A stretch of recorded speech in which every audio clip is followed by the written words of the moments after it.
Eh bien si, je vous assure, je suis bien au Portugal. On est le 12 septembre. De la pluie, de la pluie, de la pluie. Je pense qu'il y en a énormément besoin ici. En tous les cas. Voilà, j'approche de Lisboa, la capitale du Portugal, où j'ai quelques petites choses à visiter. J'étais déjà allée il y a quelques années. Et du coup là je vais retourner voir des choses que je n'avais pas vues à cette époque. En espérant que le soleil va se lever, ça va être le moment de tester aussi la journée sous la pluie et mes équipements à l'intérieur, si ça fonctionne, si je peux passer correctement une journée sous la pluie, sachant que ça risque d'être compliqué sans électricité. Mais j'ai mes... Hop, voilà, merci le bouchon. J'ai mes batteries, mes lampes solaires qui chargent. À suivre. Dans Lisbonne, j'ai trouvé super facilement une place, tout en pente, mais peu importe. Et là, je suis devant le monastère de Saint-Jérôme. Il est immense, il est sublime. Je ne vais pas le visiter aujourd'hui, je l'ai déjà fait il y a quelques années. Mais c'est absolument splendide. Sur la place où se trouve le monument des découvertes en hommage à tous les explorateurs. Au sol, il y a une immense boussole avec je refuse mes mots en français. Il y a les signes du zodiaque, il y a les directions. Donc c'est en bordure de fleuve. Magnifique. Là au fond, on voit le centre culturel et on a de l'autre côté à nouveau le Saint-Jérôme, là où repose le corps de Vincent. On va voir ce monument de très près.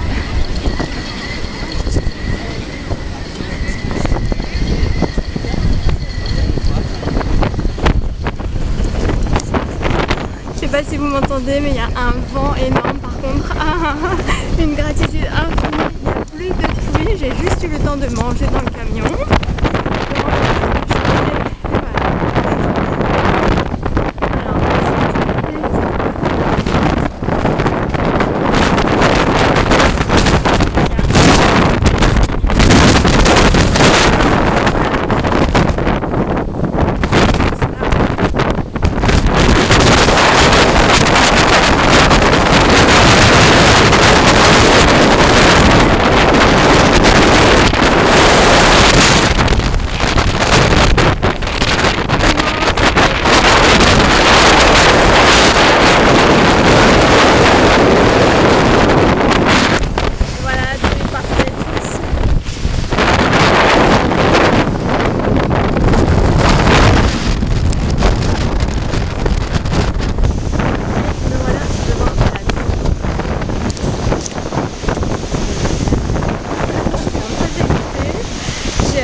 Passerai encore cette fois.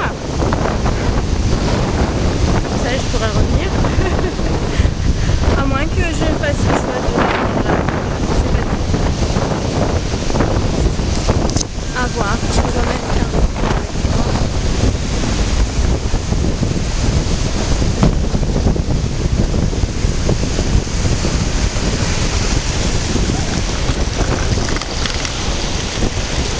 Il y a vraiment beaucoup de vent, beaucoup de vagues. Ça souffle, même les oiseaux ont du mal à planer au-dessus pour chasser, pour pêcher plutôt.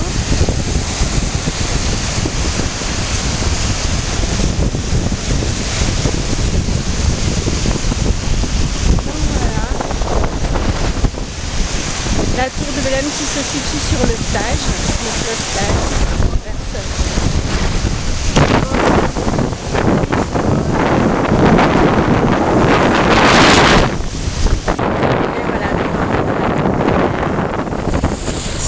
L'océan.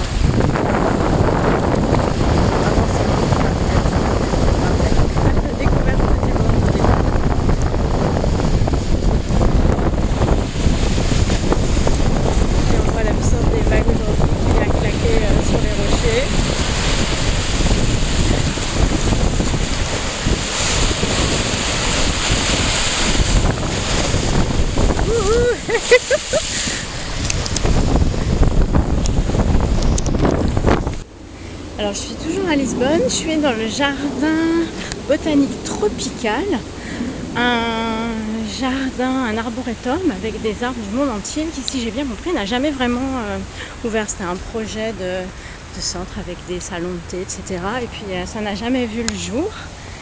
En tout cas, c'est très très beau. On est un peu à l'aventure dans ce décor où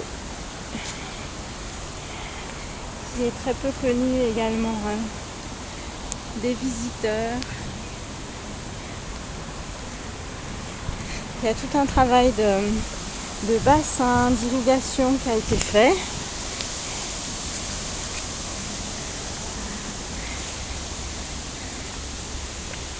Il y a aussi des pans dans le jardin et on se balade au milieu des séquoias, des palmiers.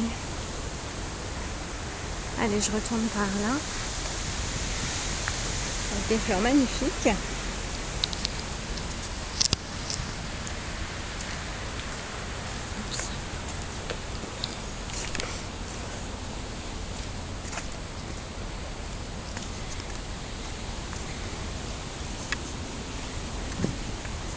Voilà, des massifs.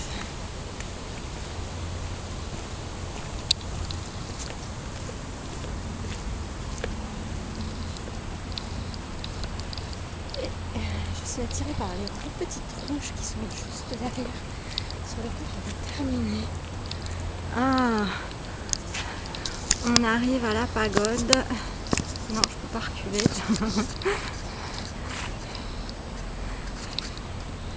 Regardez-moi ces fleurs comme elles sont belles. Afrique du Sud. Alors j'ai passé la nuit sur un parking très tranquille en plein milieu du parc de Sintra.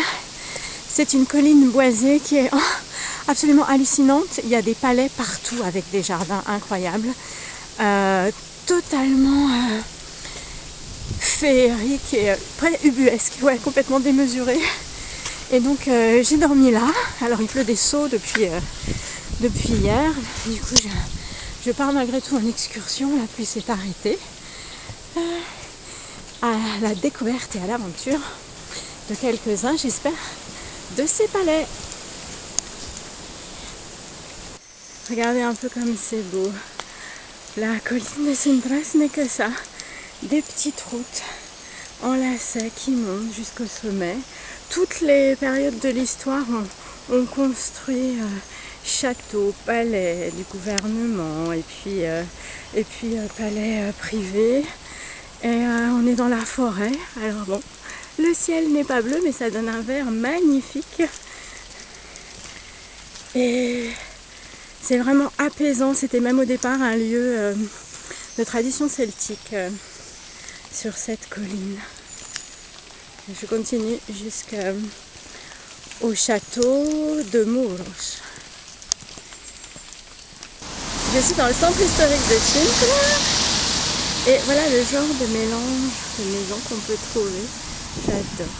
C'est sublime. Plein de couleurs, plein de styles différents.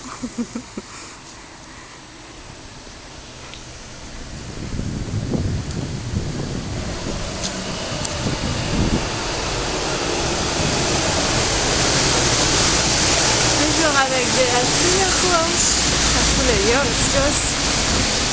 Et normal, c'est la maison de la Casa de Azulejos. Cette fois, ça y est, je me trouve dans le centre historique de Sintra, devant le palais. Et j'arrive tout là-haut, sur les murailles.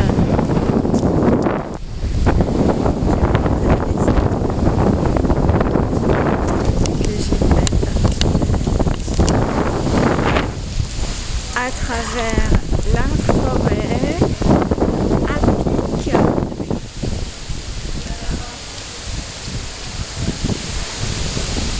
Voilà, j'étais sur les murailles tout là-haut au château des morts. Elle m'a eu peur. Et je suis donc descendue à travers la forêt pour arriver jusqu'au centre-ville historique de Cintra qui est classé au patrimoine de l'UNESCO. Et là je suis devant le palais national de Cintra. Ce matin je me trouve à Óbidos. Alors avant il y avait la mer tout autour de cette ville fortifiée, ville encore de mélange de style, qu'un roi a offert en cadeau de mariage à sa nouvelle reine, parce qu'elle avait flashé sur cette ville. Alors il y a les remparts, il y a toutes les maisons blanches à la chaux, la montée jusqu'à la tour.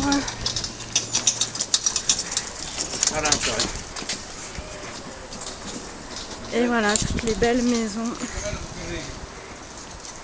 qui entourent la ville avec la mer, l'océan autour, ça devait être splendide, encore plus.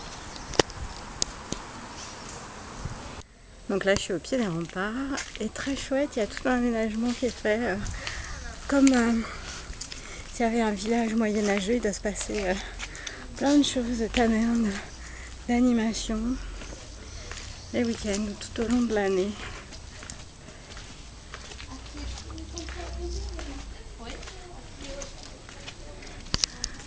Et l'autre, oups, la flaque, l'autre côté du château, je découvre en même temps que vous, c'est magnifique. Ah, il est en état, en parfait état. Waouh. Sortie d'Óbidos, depuis que je suis dans le village, cet endroit là que je vais vous montrer à l'instant m'intrigue. Et chance, je passe justement sur la route. Je vais aller voir ce que c'est.